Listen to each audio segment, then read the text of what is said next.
The sound of my husband's laughter floated down from our bedroom as I climbed the stairs, my heart racing with excitement. I had left work early to surprise Liam for our third wedding anniversary, clutching the pregnancy test I'd taken that morning behind my back. 3 years of marriage, countless doctor appointments, endless negative tests, and finally, we were going to have the baby we'd been praying for. I remember smiling so hard my cheeks hurt.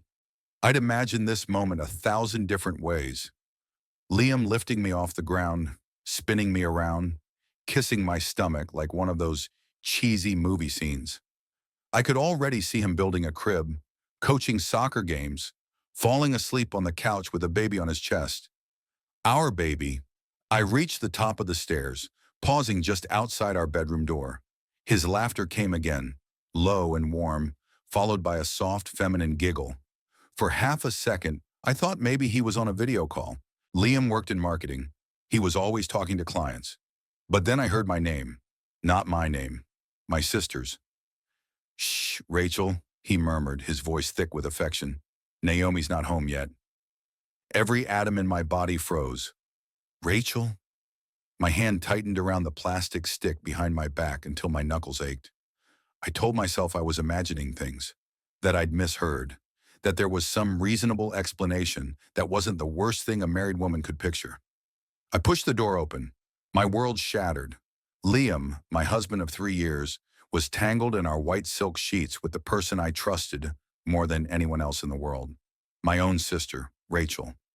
They were so lost in each other, they didn't even notice me at first. His hands on her waist, her dark hair spilling across my pillow like ink. The smell of his cologne and her perfume swirling together in the air of the room I'd picked paint swatches for. The pregnancy test slipped from my fingers and clattered to the hardwood floor. Rachel moaned, arching against him. "Oh God, Liam, I love you so much. I can't wait until you leave her." "Soon, baby," he whispered against her neck. "Very soon. Naomi has no idea. She's so oblivious. She actually thinks we're happy. Oblivious, happy." The room began to tilt. The framed wedding photo on the nightstand blurred and doubled. Liam in a charcoal suit, me in lace and tulle. Rachel standing beside me, smiling with a bouquet in her hands. My maid of honor, my best friend. She'd worn that same smirk when she'd complained about her love life over wine in my kitchen. When she'd joked about how lucky I was to have a husband like Liam. When she'd told me I should be careful not to be too boring or I might lose him. Apparently, she'd already found a way to keep him entertained. I must have made a sound, some broken little gasp, because Liam's head snapped up. His eyes met mine, and for a single heartbeat, no one moved. Then Rachel sat up, grabbing the sheet to cover her chest. But her face didn't crumple in shame or guilt the way I expected. She just looked annoyed. "Naomi!" Liam scrambled to drag the sheet up over his waist. I can explain." "Explain what?" My voice came out hoarse, half breath and half sob. "Explain why my husband is in our bed with my sister on our anniversary? Or explain how you just called me oblivious while you were inside her?" Rachel rolled her eyes. "Oh, don't be dramatic, Nye. You had to know this was coming." I stared at her. Coming? What exactly was I supposed to know? "Liam and I have been in love since before you two even got married," she said, like she was discussing the weather, not detonating a bomb in my life. The words slammed into me with physical force. Since before we got married. Since before I walked down the aisle. Since before she zipped up my wedding dress and whispered, "He's perfect for you." Liam's shoulders dropped, irritation overtaking panic. "She's right," he said, and there was no shame in his voice. "I've always loved Rachel. I only proposed to you because she wasn't ready to settle down yet." I stared at the man I thought I knew. The man I'd spent 3 years building a life with. The man I was carrying a child with and hadn't even told yet. "So," I said slowly, my throat burning, "our entire marriage was what? Practice?" "Not a lie," Liam said, standing and fumbling for his boxers. "Just convenient. Things change, Naomi. People change. I can't keep pretending anymore." "Pretending?" I repeated. "Pretending to love me? Pretending this house, this life, meant something to you?" Rachel sighed, like this conversation was inconveniencing her. We tried to spare your feelings, you know. Liam's been trying to figure out how to tell you for months. I told him he should just rip the bandage off. I glanced down. The pregnancy test lay near the bedside table, the little pink plus sign staring up at me like a cruel joke. 10 minutes ago, it had been the happiest thing I'd ever seen. Now it just felt like evidence of how stupid I'd been. Get out, I said quietly. Liam blinked. Naomi, we need to talk about this like adults. Get out! My voice cracked halfway through, then rose, sharp and wild and louder than I'd ever heard myself. Get out of my room. Get out of my house. Both of you, right now. Technically, Liam said, straightening, it's our house. My name is on the deed, too. That was when it hit me. This wasn't an accident. This wasn't a moment of weakness. They had prepared for this, had late-night talks about how much I wouldn't see it coming, had run scenarios, probably even talked to a lawyer. Rachel moving in, me moving out, neatly divided assets, a tidy little affair turned public. Somehow it made me calmer. Fine, I said, my voice going eerily steady. You want the house? Take it. Take the furniture, the dishes, the stupid monogram towels your mother insisted on. Take everything. I don't care. I lifted my chin, even as tears burned my eyes. But I want you both out of my sight before I do something we'll all regret. Rachel smirked as she slid out of bed and gathered her clothes from the floor like she'd done this 100 times before. Don't be so melodramatic, Nye. This isn't the end of the world. You'll find someone else. Someone else, I repeated, a bitter laugh catching in my chest. My husband and my sister just confessed they've been in love behind my back for years, and you think I'm worried about someone else. You're being childish, Liam said, buttoning his shirt like he was getting dressed for work instead of walking out of our marriage. I didn't plan for this to happen. Sometimes love just finds a way. I almost told him about the baby. The words rose to my tongue. I'm pregnant, hot and raw and aching to be spoken. I wanted to watch his face crumble, to see panic replace irritation. I wanted him to feel one fraction of the shock and humiliation wrecking me. But something stopped me. Maybe it was the way they stood shoulder to shoulder, already a team. Maybe it was the way Rachel's hand curled possessively around his arm, like she'd already claimed him and everything that belonged to him. Or maybe it was the cold calculation in both their eyes, the kind you see on someone who's already rehearsed this scene in the mirror.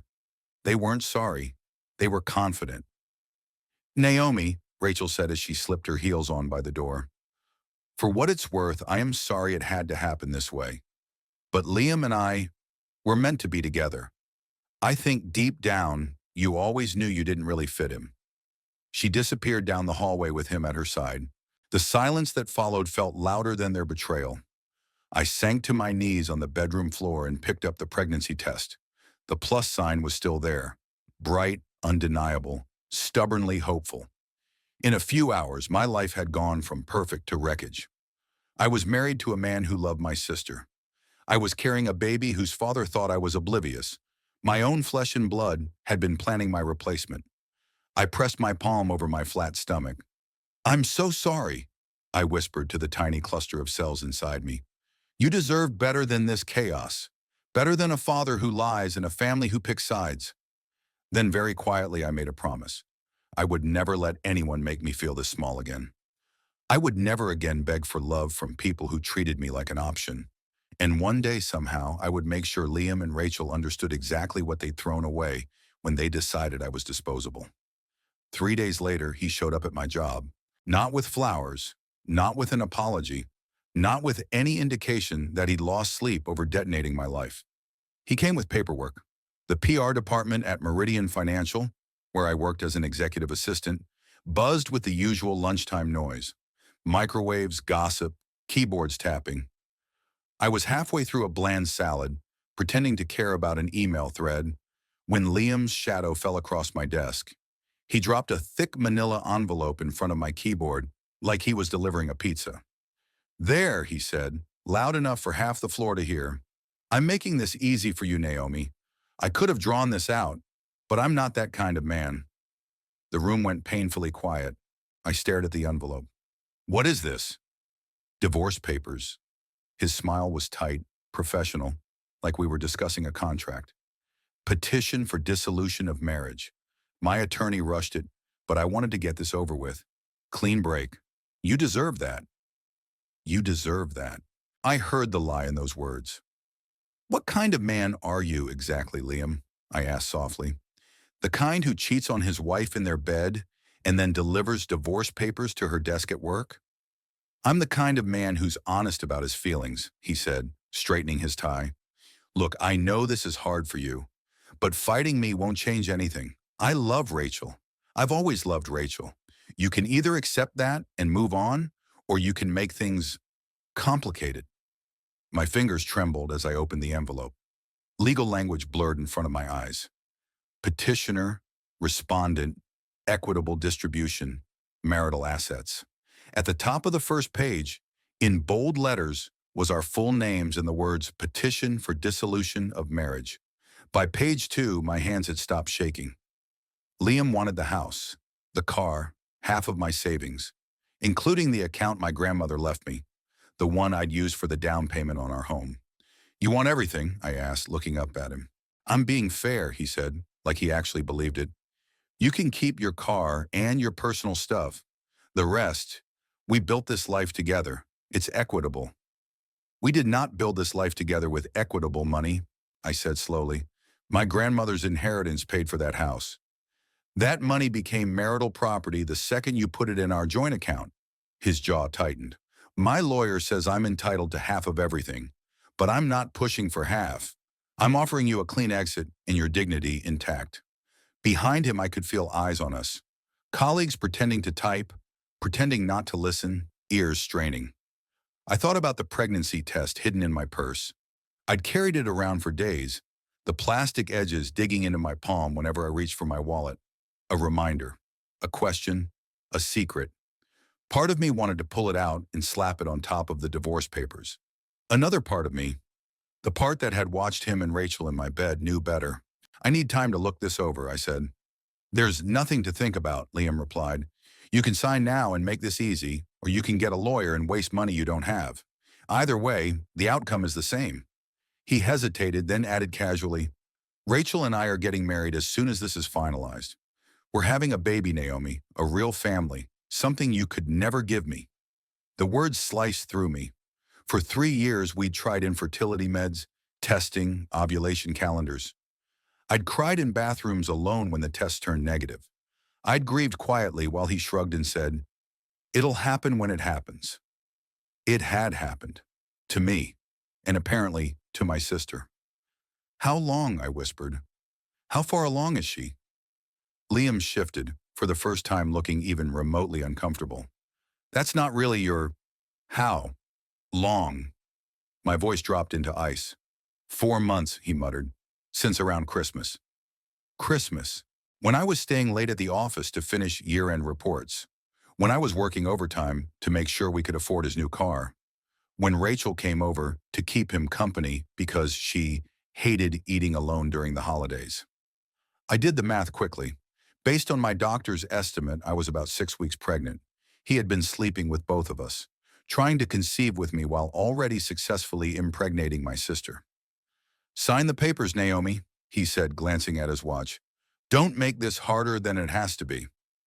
I looked down at the final page, at the blank line waiting for my signature.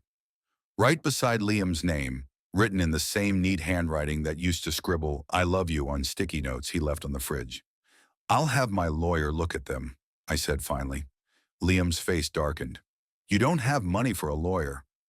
I met his eyes, and for the first time since walking in on him and Rachel, I felt something other than heartbreak. Anger. Clean and sharp. You'd be surprised what I have, I said, and you'd be even more surprised at what I'm willing to fight for. That night in the small, silent house that suddenly felt like a museum of someone else's life, I pulled out my grandmother's emergency credit card from the back of my jewelry box, the one she had pressed into my hand before she died, and said, Only for real emergencies, Naomi, the kind you don't tell anyone about until they're over. I sat at the kitchen table, the divorce papers spread out in front of me, the pregnancy test beside my elbow, and called the best family lawyer in the city. Ms. Carter, the woman on the other end said after I finished stumbling through the story. I want you to understand something. Just because your husband filed first doesn't mean he wins. You have rights. And if you're willing to fight, I'm willing to fight with you. I touched the small swell of my abdomen, not yet visible to anyone but me. I'm willing, I said, my voice steadier than I felt. Not just for me, for my baby. For the first time since my world exploded, I didn't feel like I was falling. I felt like I was taking the first step. Miss Carter's office smelled like lemon polish and paper. That's what I remember most. Not the degrees on the wall, not the floor-to-ceiling shelves of neatly organized case files, just that clean, sharp smell and the way her eyes never once slid away from mine while I told her everything. Let me get this straight, she said, leaning back in her leather chair when I finished. Your husband, Liam Ward, has been having an affair with your younger sister, and she's 4 months pregnant. Yes. And you, she added, her gaze dropping to my flat stomach, are how far along? About 6 weeks. The words tasted strange in my mouth. He doesn't know. You're sure it's his? I almost laughed. We've been trying for years, fertility treatments, tracking apps, all of it. There was no one else. She nodded once, brisk and clinical. Good. That clarity helps. Naomi, I need you to understand something. He filed first thinking he could control the narrative. But adultery, financial misconduct, and the existence of a pregnancy he's ignoring? Those are not small things in front of a judge. He wants the house, I whispered, and half of my savings, my grandmother's money. He's not getting all of that, she said flatly. We'll fight for your inheritance. We'll document every cent that came from you versus him. And as for the pregnancy, her voice softened. Are you ready for the court to know? I pressed my palm lightly to my stomach. If it keeps my baby safe? Yes. She smiled, something fierce and approving in her eyes. Good. Because we're not going in as victims, Naomi. We're going in as the side that tells the truth. The courtroom was colder than I expected. Not physically, though the air conditioning hummed loud enough to rattle in my chest, but in energy. Sterile walls, a raised bench, rows of benches where strangers sat and waited for their own disasters to be called up next. Liam sat at the opposite table in a navy suit I'd picked out 2 years earlier. Rachel wasn't there. Part of me was grateful. Part of me wanted to see her flinch. All rise. The judge, a silver-haired woman in her 60s named Judge Harrell, took her seat and opened the file in front of her. Her eyes moved quickly over the pages, then lifted to us. This is the matter of Ward versus Ward, she said. Petition for dissolution of marriage and division of marital assets. Petitioner, Mr. Liam Ward, is present with counsel. Respondent, Mrs. Naomi Ward, present with counsel. Is that correct? Yes, Your Honor, our lawyers said in unison. Very well. I've read the preliminary filings. Mr. Perez, you're representing the petitioner. Explain to me why your client believes he is entitled to primary ownership of the marital home and the bulk of the liquid assets. Liam's attorney launched into some speech about income ratios and equitable distribution, and how Liam was maintaining a stable household in expectation of his new child. I stared at the back of his head. His new child. Like my sister's pregnancy was the only one that mattered. When it was Ms. Carter's turn, she stood slowly, sliding a single page toward the judge. Your Honor, she said, my client contributed a $75,000 inheritance from her late grandmother as the down payment on the marital home. Without that inheritance, there would be no house to divide. Additionally, my client has recently confirmed she is pregnant with Mr. Ward's child. Liam's head snapped toward me so fast I thought he might hurt himself. The room blurred for a second as everyone turned to look at us. Pregnant? His lawyer blurted. Your Honor, this is the first we're hearing of this. Judge Harrell lifted the paper Ms. Carter had provided, my doctor's confirmation, and read it, her brows knitting. 8 weeks gestation, she said aloud. Estimated due date, early spring. Mr. Ward, are you disputing paternity? Liam's face had gone pale under his tan. No, I just didn't. She didn't say anything. You served her with divorce papers 3 days after she discovered the pregnancy, Ms. Carter said calmly. At her workplace, in front of her colleagues. My client chose not to disclose the pregnancy in that environment. Judge Harrell's gaze hardened as it shifted back to Liam. Is it also accurate, she asked, that you are expecting another child with Mrs. Ward's sister? You could have heard a pin drop. Liam's jaw clenched. That is, yes, Your Honor. Rachel and I are expecting. But I don't see how.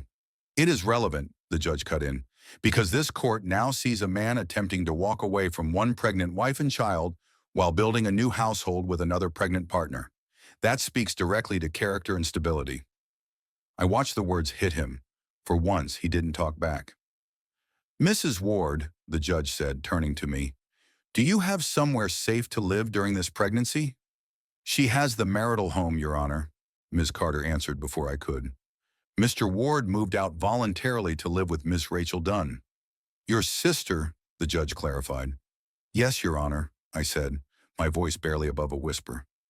Judge Harrell sighed, something like disappointment flickering over her face. Mr. Ward, sit down. He obeyed. Here is my interim ruling, she continued. Mrs. Ward will retain exclusive use of the marital home during her pregnancy and for 6 months after the child is born. You will continue making the mortgage payments. You will also maintain her health insurance and provide temporary spousal support. Child support will be calculated after the baby's birth. Liam's lawyer was already on his feet. Your Honor, my client cannot reasonably support 2 households. He should have considered that, Judge Harrell said sharply, before impregnating 2 women at the same time. A low murmur rippled through the courtroom.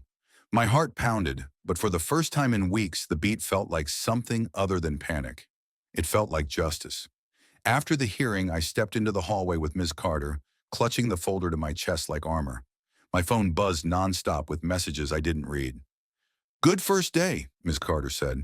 We've established your inheritance, the pregnancy, and his pattern of abandonment. We'll negotiate from here, but you're in a far stronger position than he expected. Will he hate me? I asked quietly. For telling the court? She looked at me like I'd asked if the sky was blue. Naomi, he slept with your sister and tried to take your house. You are long past the point where his opinion should matter. Naomi! His voice came from behind us. I turned. Liam was alone.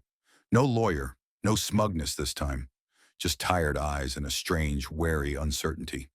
We need to talk, he said. We really don't, I answered.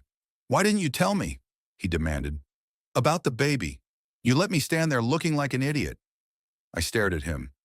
When exactly should I have told you? While you were with Rachel in our bed? Or when you handed me divorce papers in front of my coworkers? Or maybe while you were complaining in court about supporting 2 households? His mouth twisted. This changes things. No, I said, and it surprised me how steady my voice sounded. It changes nothing. You made your choice. You chose Rachel. You chose her baby. Now you live with that. You can't keep my child from me. I put my hand over my stomach. Something fierce rose inside me, protective and ancient. Watch me, I said, and watch what the court does when I show every text, every date of your affair, every ultrasound appointment you skipped because you didn't know and didn't care enough to ask. He flinched. Naomi, I love you, he tried. I always have. No, I cut him off. You love yourself. You love being adored. You loved having 2 women orbiting around you. But you never loved me enough to choose me. I walked away before he could see me cry. If court exposed how small I was to him, my family finished the job. When I called my mother that night to tell her the truth, she listened in tight silence. Mom, Liam has been cheating with Rachel, I said. She's 4 months pregnant. I'm 8 weeks. We're divorcing. What did you do? She asked, like she'd missed the part where my entire life collapsed. Naomi, be honest with me. Men don't just wander when everything is fine at home. Did you hear what I just said? I whispered. He got my sister pregnant. Rachel is impulsive, my mother said carefully. But you know she's always struggled. Maybe if you had been more attentive to your marriage. I hung up. My father called the next morning. Sweetheart, your mother tells me you're overreacting, he said. Marriage is hard. Maybe you should think about counseling. Dad, I said, Liam has been sleeping with Rachel for months. She's moving in with him. There was a long pause. Rachel made a mistake, he said finally, but she's still your sister. Family is family, Naomi. Husbands come and go. One of those husbands is the father of both our children, I snapped. Does that sound like comes and goes to you? You're young, he said. You'll find someone else. Don't throw away your family over a man. I almost told him I was pregnant. I almost told him there was another grandchild he was choosing not to care about. But the words stuck in my throat like sharp glass. By the end of the week, it was clear. They had made their choice. It wasn't me. Fine, I thought one sleepless night as I sat on the edge of the bed I no longer wanted. If I wasn't their priority, they would stop being mine. If this house belonged more to the memory of Liam's hands on my sister than to my grandmother's inheritance, then I would turn it into something else. Money, escape, a door. Within a month, the house was on the market. Every picture on the walls was packed into boxes, every drawer emptied, every reminder of my old life stripped down to bare bones. I sold the bed, the dining table, the perfectly coordinated living room set Rachel had helped me pick, because she had a better eye for style. I kept only what I truly needed and what I genuinely loved. The rest went into the listing photos. When the offer came, full asking price, quick closing, I signed. On my last night there, I walked through each room with my hand resting lightly on my belly. This isn't where we belong, I murmured to the baby. This isn't home anymore. But we're going to find somewhere that is. Somewhere that's ours. 2 weeks later, I stood in a small, slightly shabby two-bedroom apartment 3 states away, keys in my hand and my future in cardboard boxes. The city outside the window buzzed with traffic and sirens and 1,000 lives that weren't mine. I didn't know anyone here. Nobody knew about Liam or Rachel or my parents' polite betrayal. It was terrifying, and in a way I couldn't quite admit yet, exhilarating. I dropped the keys into the bowl by the new front door, sat down on the second-hand couch I'd bought from a listing app, and pressed both hands over my stomach. It's just us now, I whispered. You and me against the world. Sure. For the first time since everything fell apart, the thought didn't crush me. It made me feel strong. The first few months in the new city were a blur of nausea, exhaustion, and cheap takeout containers stacked by the sink. I found a job as an administrative assistant at a mid-sized marketing firm called Brightline Media. It wasn't glamorous, but it paid decently and came with health insurance. I answered phones, scheduled meetings, and became very good at pretending I wasn't fighting off morning sickness while booking conference rooms. Naomi, you look a little pale, my supervisor, a brisk woman named Dana, said one morning as I gripped my desk through a wave of nausea. You okay? I'm fine, I lied. Just didn't sleep well. I hadn't told anyone at work I was pregnant yet. Some ridiculous part of me worried that if I said it out loud, it would be real enough for Liam to find and try to claim. My doctor in the new city, Dr. Lynn, calm and reassuring and stubbornly honest, made me tell someone. You're under a lot of stress, she said, scanning my chart. Your blood pressure is creeping up. You're working full-time in a new environment, and you're doing this alone. You need a support system. I don't have one, I said. That's kind of the problem. Then we build one, she replied simply. But first we keep you and this baby safe. When I was 7 months pregnant, my body forced the issue.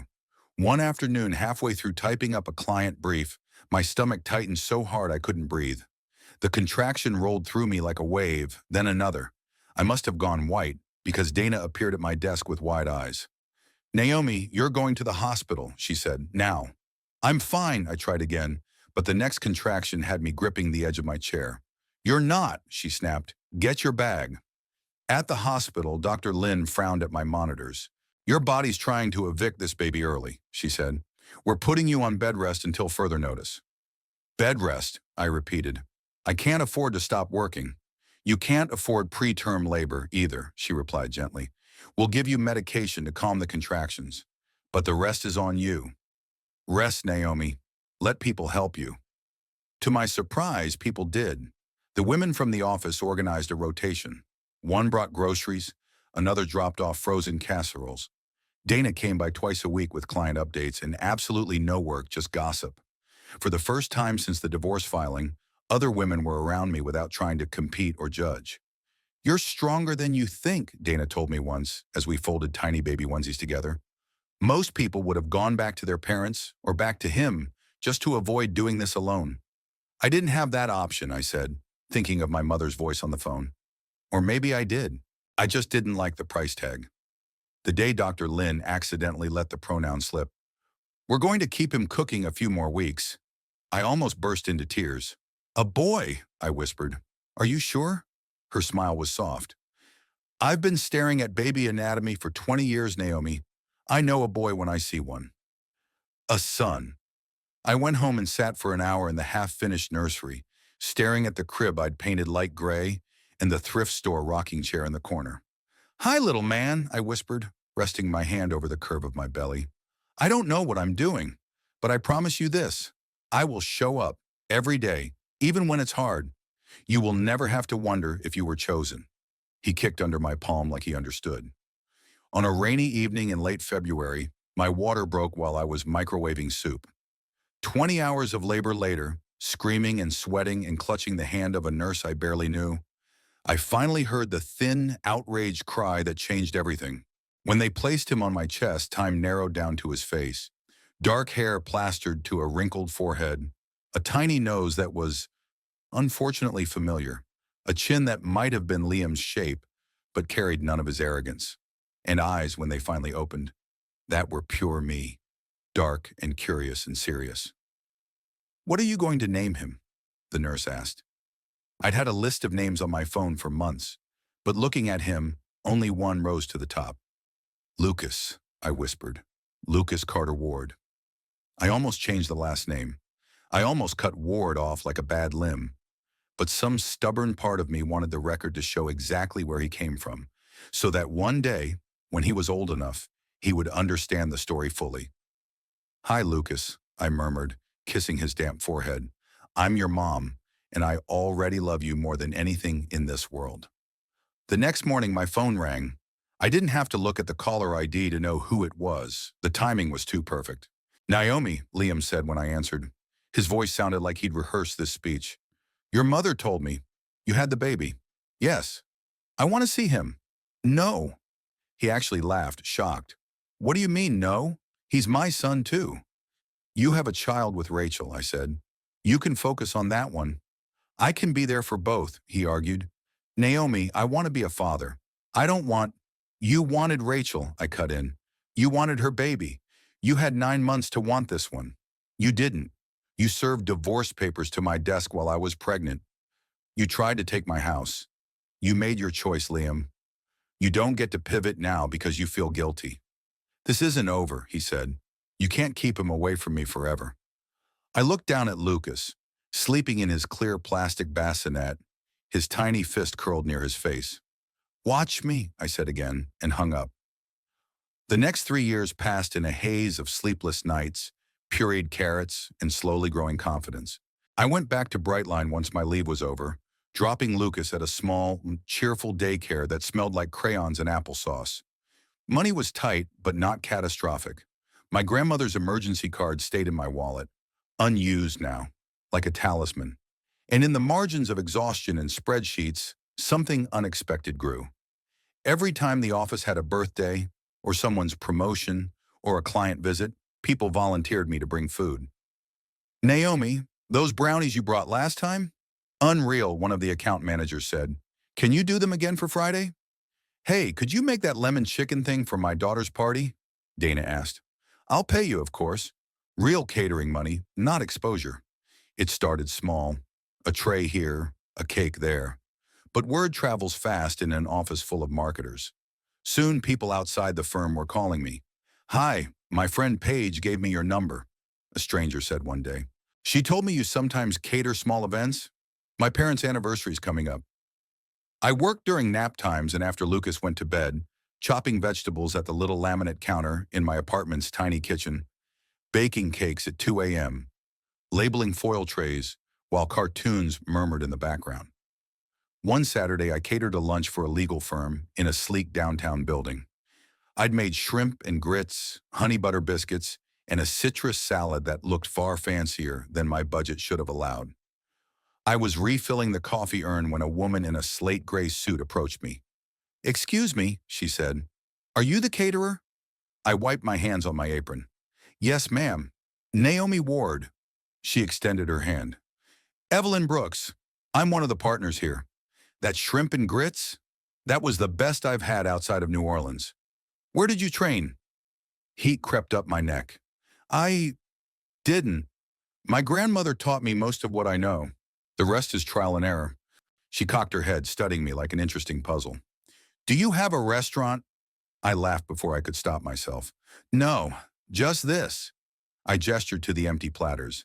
And my very tired stove. Pity, she said, because this tastes like a place people would line up for. You ever thought about opening something? Every night, I admitted. Right after I remember my bank account and my 3-year-old and the fact that I don't even know where to start. Her smile was slow and knowing. She slipped a card into my hand. I advise restaurants and sometimes connect talented people with patient money, she said. Call me if you ever decide you're ready to have a conversation about something bigger than takeout containers. 2 weeks later, Evelyn sat at my wobbly kitchen table, a plate of my fried chicken in front of her, and crayons spread around because Lucas was drawing dinosaurs. You have a gift, Naomi, she said between bites. But more than that, you have a story. People respond to that. A single mom who rebuilt her life and is now feeding a city? Investors love that.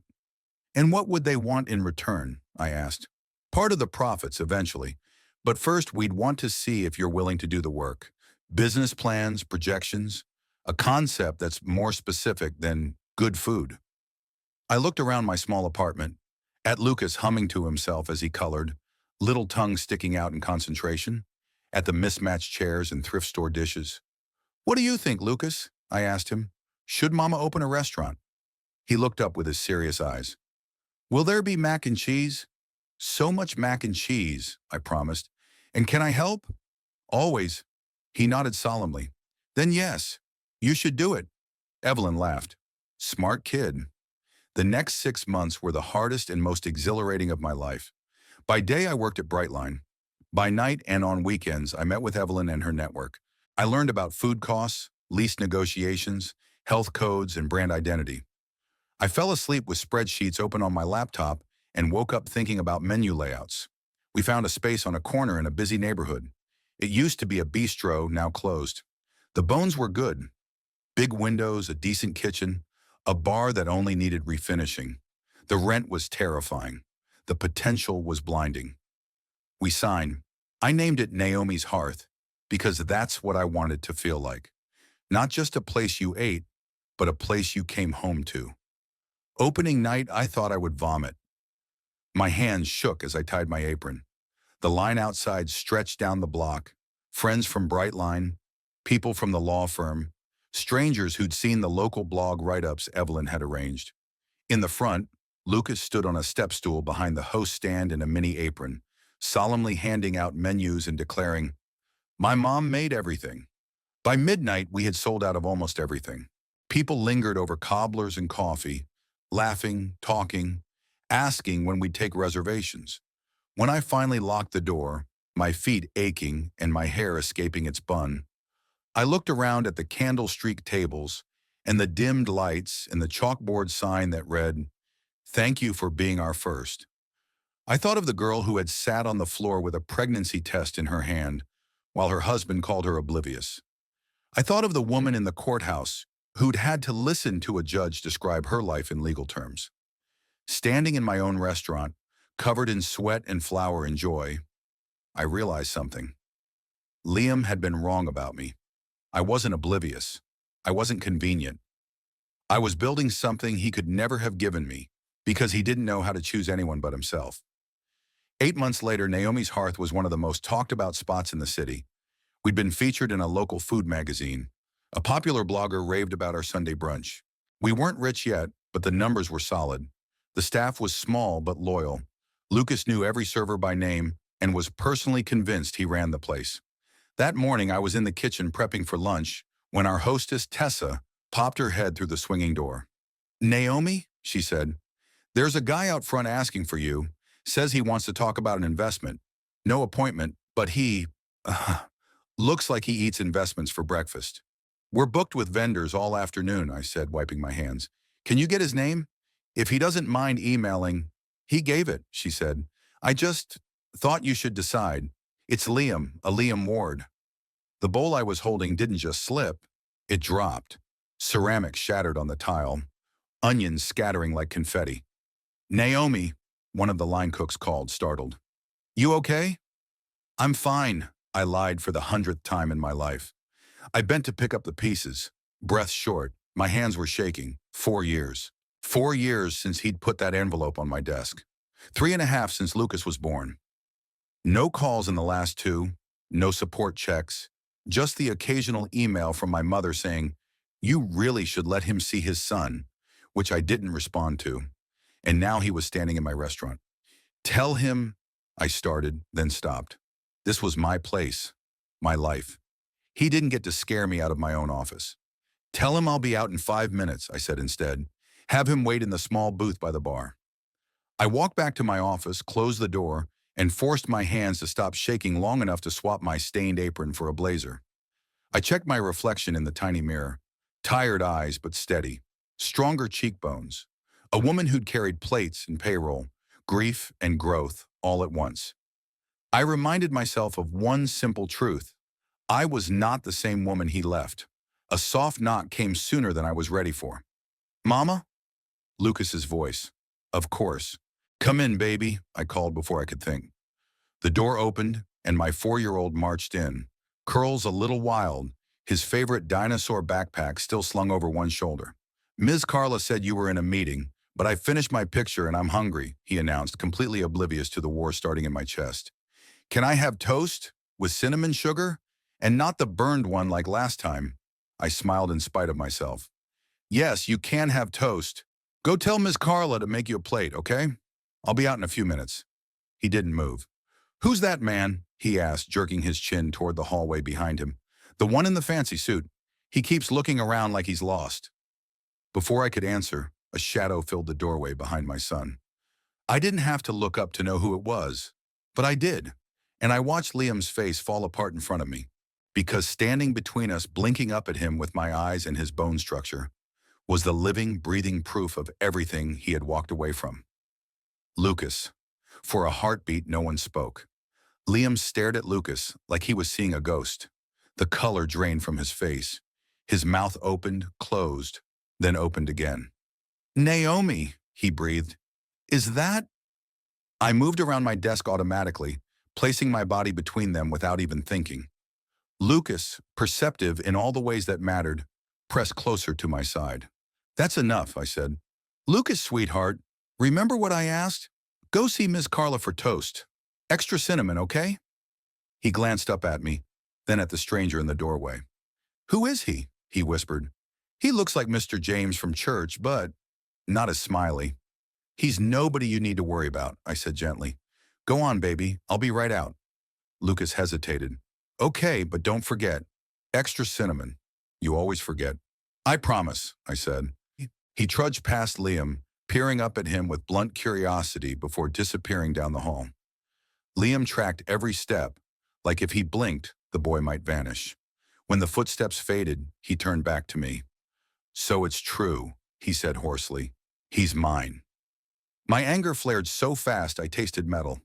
No, I said. He's mine. You contributed DNA once. That's all. Liam stepped into the office fully, hands spread like he was approaching a skittish animal. Naomi, please, don't shut me out. You can't expect me to see him and not… What, claim him? I snapped. Plant a flag? Decide now that your other life imploded, that you want this one back? That's not what this is, he insisted. Seeing him, I felt something. I can't explain it. I love him. You do not love him, I said, my voice low and shaking. You love the idea of him. You love the idea that you're still redeemable.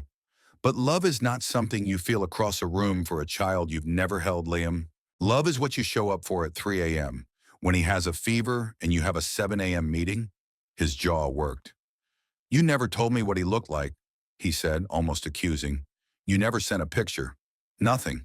I didn't even know his name until just now. You didn't ask, I reminded him. The last time we spoke, you told me you were starting a real family with Rachel, and you didn't want things to be complicated. You made it very clear where we ranked. His shoulders sagged. Rachel left, he said finally. 2 years ago. Took our daughter to California with some guy she met. She sends pictures sometimes, but he swallowed. My attorney says I don't have much chance there either. She's moved on. And then I saw you, in that article, about this place. I stiffened. What article? He pulled a folded magazine from his briefcase and placed it on my desk, pushed to the side of the stack of invoices. My face looked back at me from the cover of a local business feature. Naomi's Hearth, how one single mom turned heartbreak into a reservation-only success story. I remembered the interview, how I'd spoken carefully, never naming him, only saying my ex-husband. I hadn't realized he'd see it. And even if I had, I wouldn't have changed a word. I drove by last week, he said. I saw the sign, the people. I saw you laughing with some guy behind the bar. Ethan, I said, my manager. And a kid running between tables, he continued, ignoring that. I thought, it couldn't be. But then I saw the birth date in the article, did the math. I hired a private investigator. DNA. It's confirmed. He tapped a folder I hadn't noticed in his briefcase. 99 point something. He's mine, Naomi. Something inside me went very, very still. I carried him, I said quietly. I almost lost him. I threw up for months while working full-time in a city where I knew no one. I lay alone in a hospital bed while medications stopped contractions. I screamed for 19 hours alone while nurses held my hand. I changed every diaper, paid every bill, wiped every tear. I taught him to walk in a hallway with peeling paint and to talk at a kitchen table covered in coupons. I stayed up nights worrying about fevers and dentists and daycares. I took a breath, my eyes burning. Where were you, Liam? Where were you for any of that? He didn't answer. You don't get to walk in here 4 years late, see your own features reflected back at you, and claim ownership, I said. You forfeited that right when you left. His eyes filled with something that might have been guilt. Maybe I did, he said. But he didn't. He didn't choose any of this. Doesn't he deserve to know who I am? He deserves stability, I said. He deserves safety. He deserves not to be someone's project. I'm not a project, he snapped, wounded pride surfacing. I'm his father. Biologically, yes, I said. In literally every other way, no. He took a breath.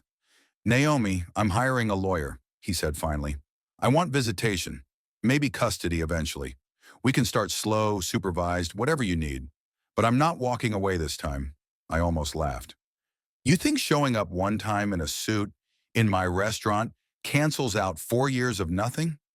You think a judge is going to be impressed by this sudden burst of conscience? They'll see I'm trying, he insisted. They'll see you, I said, and they'll see me. And they'll see Lucas, and they'll decide what's best for him. Not you, not your guilt. Him. His jaw set. I'll see you in court, he said. Bring your best, I replied. Because I will. He left my office without looking back, though I saw his gaze snag briefly on the crayon drawings taped to the wall. Lucas's version of the restaurant, complete with crooked tables and a smiling sun over the windows. The door clicked shut behind him. I sat down heavily, my legs suddenly useless. Out in the dining room, I could hear Lucas laughing at something Carla said in the kitchen. The sound cut through the dead weight in my chest like sunlight. I won't let him touch you, I whispered to the walls, to the floor, to the invisible promise hanging in the air. I will burn everything down before I let him hurt you. My phone buzzed a week later. Ms. Carter's name flashed on the screen. Tell me you're calling about a surprise tax refund, I answered. She snorted. I'm calling about a petition from one Mr. Liam Ward. I figured, I said. How bad is it? He's asking the court to establish paternity. She paused, which frankly we can't fight. It's the truth. But he's also asking for a structured visitation schedule and eventual shared custody. Shared custody, I repeated, feeling sick, of a child he's never met. Family law judges have seen worse, she said. But here's what he doesn't seem to understand. Biology is only one slice of this pie. You have 4 years of documented abandonment. No support, no visits, nothing. He'll argue that he wasn't allowed. We'll ask why he didn't try harder if he cared so much. What are my chances, I asked. Better than his, she said simply. But I need you to be honest with the court, Naomi. Don't pretend he doesn't exist. Don't pretend you never cared for him. Judges can smell lies. We'll win this on the truth. Lucas was coloring at the coffee table when I hung up, legs kicking absently in the air.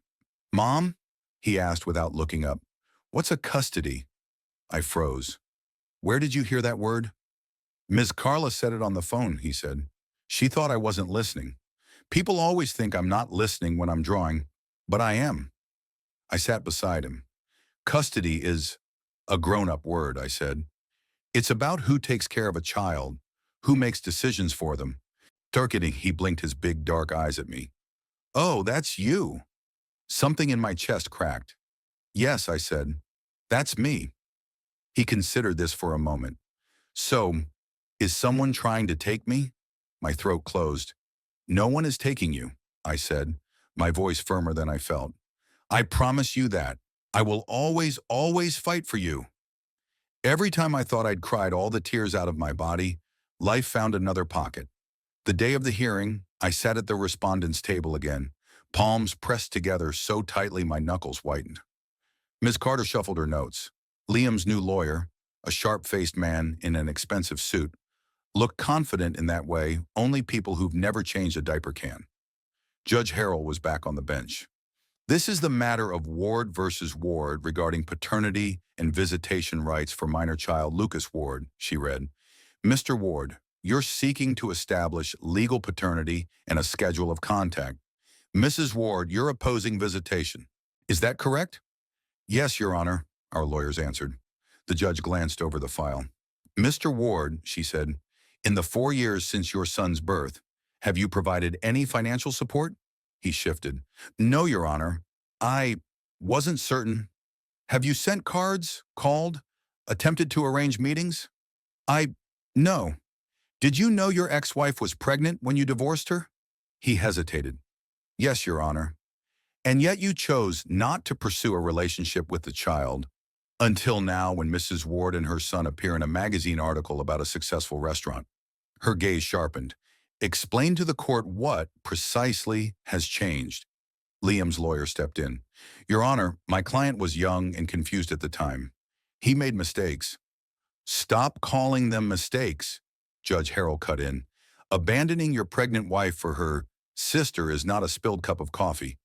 Moving out of state emotionally and financially is not a miscalculated tip. Mr. Ward made choices. Now he wants this court to mop up after them. Liam cleared his throat.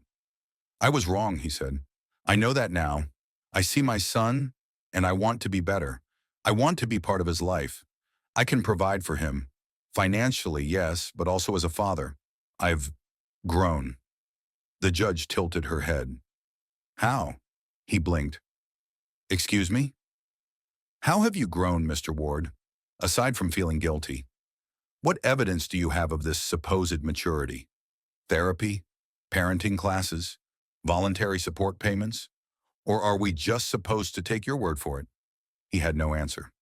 Mrs. Ward, the judge said, turning to me, what do you think is in your son's best interest? I stood on unsteady legs. Your Honor, I said, Lucas is happy. He has a routine. Friends at school. He knows me, his daycare teachers, our staff at the restaurant. He does not know Liam. To him, Liam is a stranger. I swallowed. I'm not saying biology doesn't matter, I added. One day when he's old enough, I'll tell him the truth. I won't lie about how he came into the world. But right now, at 4, dropping a stranger into his life and calling him dad would be traumatic. He would think he'd done something wrong. He would think the life we've built is being pulled apart. And if this court ordered a slow introduction, the judge asked, supervised visits in neutral spaces? Are you opposed to the concept entirely? I'm opposed to forcing Lucas into a relationship with someone who has not earned it, I said. If Liam wants to prove he's changed, he can send birthday cards, contribute to a college fund, show some consistent care that isn't court-ordered. Over time, if Lucas asks about him, if Lucas wants to meet him, then we'll talk. But right now, Your Honor, this feels less like a man thinking of his child and more like a man trying to erase his own guilt. My voice trembled on the last word, but I kept my head high. Judge Harrell studied me for a long moment. Then she closed the file, removed her glasses and sighed. Mr. Ward, she said, the law does recognize certain rights for biological parents, but it also charges me with one guiding principle: the best interests of the child, not the parent, the child. She folded her hands. For 4 years, Lucas has thrived without you. There is no evidence that introducing you now, at this age, over his mother's strong objections, would be beneficial to him. There is substantial evidence that doing so would destabilize him. Therefore, I am denying your petition for court-ordered visitation at this time. Liam's lawyer shot to his feet. Your Honor, we intend to appeal. You're welcome to, she said, but I doubt the appellate court will see this differently. Mr. Ward, if you truly wish to be a father, you may start by acting like one voluntarily. Send support without demanding access. Acknowledge birthdays. Show over years, not weeks, that you can put Lucas's needs above your own wants. She looked between us. This court is not a magic wand for regret, she said. Petition denied. The gavel fell. It sounded like a door closing. Outside in the corridor, Liam caught up to me. Naomi, please, he said, eyes glassy. Can't we work something out, just between us? I turned to face him fully. You had 4 years to work something out, I said. You chose not to. You chose Rachel. You chose your comfort. You chose silence. You don't get to be the hero in this part of the story. He's my son, he insisted weakly. I shook my head. He's my son, I corrected. You're just the man who shares his DNA. There's a difference. For the first time, I watched that sink in. Really sink in. Something broke in his expression. Not the angry, flailing break of a man who didn't get his way, but the quiet collapse of someone realizing he'd reached the end of a road he'd paved himself. I walked away. I didn't look back. Years passed. Naomi's Hearth expanded to a second location in a neighboring city and a food truck we parked at festivals. A national magazine did a feature on 10 women redefining comfort food, and my face appeared between a chef in Chicago and another in Oakland.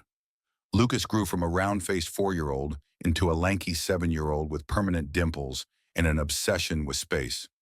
He did homework at the corner table after school and knew how to reset the temperamental espresso machine better than some of my baristas. Ethan, my manager, slowly became more than that. It started with shared late-night inventory checks and turned into shared late-night dinners on my couch while Lucas built Lego forts at our feet. He fixed the loose cabinet in my kitchen without being asked, showed up to Lucas's school play with a ridiculous bouquet, and never once acted like he was owed anything for it. One night after Lucas fell asleep midway through a movie, head in Ethan's lap, I caught Ethan looking at him with an expression I recognized. It was the way I looked at Lucas, the way my grandmother had once looked at me. Soft, fierce, chosen. He's a good kid, Ethan said quietly. He's the best thing I ever did, I replied. And his mom, he added, is the bravest person I know. The fear that had lived in my chest since the bedroom door swung open years ago was still there, but it was smaller, quieter, drowned out by laughter and the clatter of dishes, by Lucas's questions about black holes, by Ethan learning exactly how I like my coffee without asking. The night Ethan asked, would it be crazy if we all lived in the same place? Lucas was the one who answered first. Finally, he said, arms crossed in exaggerated exasperation. I've been waiting forever. Do you know how much easier it'll be if the guy who makes good pancakes lives with us? I laughed until I cried. When Ethan moved in, nothing exploded. The world did not end. My parents did not call. Liam did not appear. Life simply expanded. On the 5th anniversary of Naomi's Hearth, we closed early and hosted a party for staff and friends. Balloons tangled in the light fixtures. Someone brought a cake with my face drawn in frosting that looked nothing like me, but made Lucas howl with laughter. Evelyn clinked a glass to get everyone's attention. To Naomi, she said, who took a wrecking ball to her old life and somehow built a palace out of the rubble. Everyone cheered. I stood there, a champagne flute in my hand, Lucas wrapped around my waist, Ethan's arm warm across my shoulders, and felt something I never would have believed in that day on the bedroom floor.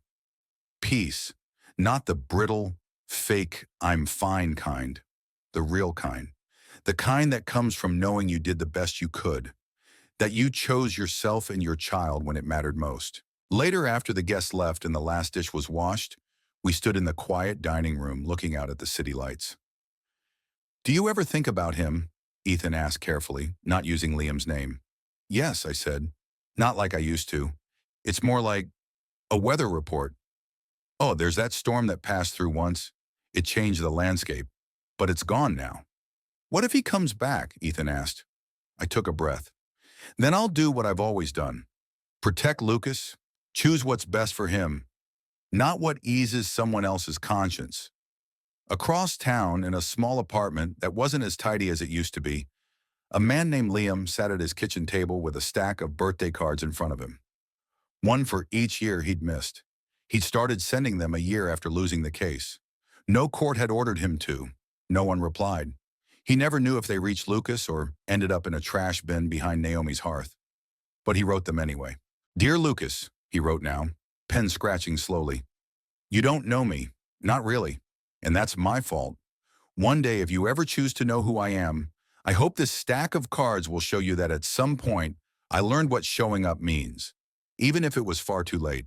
He would drop it in the mail tomorrow, addressed to the restaurant, like always. He would not drive by to see if anyone picked it up. For once, he understood that the most loving thing he could do was stay away. Back in my apartment, I tucked Lucas into bed. "Mom," he mumbled as I smoothed his hair, "will you always protect me?" "Always," I said, kissing his forehead. "That's my favorite job." As I turned off the light, I thought of the girl on the floor with the plus sign near her hand and the man's laughter echoing from silk sheets. She'd thought her life had ended in that moment. She had no idea she'd just been handed the chance to start the one she deserved. And somewhere deep inside, under the scars and the success and the new love I'd allowed myself to trust, I sent a silent message backward in time to her.